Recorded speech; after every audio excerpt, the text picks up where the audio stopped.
SIT चौकशी हा नुसता फार्स असल्याचा आरोप विनोद तावडेंनी केलाय। विनोद तावडेंनी आज औरंगाबादमध्ये पत्रकार परिषद घेऊन जलसिंचनाची होणारा घोटाळा या संदर्भात आपण आवाज उठवला होता। त्यानंतर मुख्यमंत्र्यांनी एसआयटी चौकशी गठीत करून त्याला या पूर्ण प्रकरणाची चौकशी करायला सांगितले होते। मात्र या समितीला अजून तसे अधिकारच नाही की जेणेकरून यातले दोषी समोर येतील।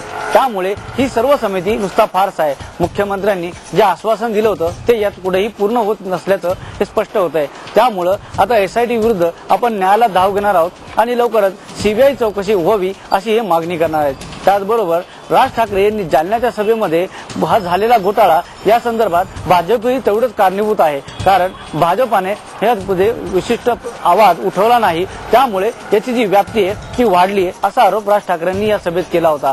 मात्र या वक्तव्यावर विनोद तावडे यांनी उत्तर देत मनसेचे 11 आमदार आमच्या सोबत आहेत, मात्र त्यांनी कधीही या प्रकरणामध्ये कुठलीही माहिती समोर आणली नाही। सर्व माहिती आणली ती भाजपाच्या विनोद तावडे आणि एकनाथ खडसेंनी समोर आणली आहे। त्यामुळे यांनी कोणतीही माहिती समोर आणलेली, जी माहिती आणली ती भाजपानेच आणलेली आहे आणि येणाऱ्या काळातही मनसेच्या आमदारांना ही माहिती समोर काढता आली असती का असाही प्रश्न त्यांनी उपस्थित केला आहे। असं म्हणून त्यांनी राज ठाकरेंनी जे वक्तव्य केलं त्याला सडेतोड उत्तर दिले।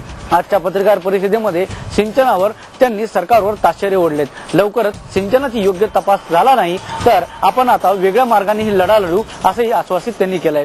औरंगाबादहून कॅमेरामन पुरुषोत्तम जोशीसह अमित फुटाणे, TV9।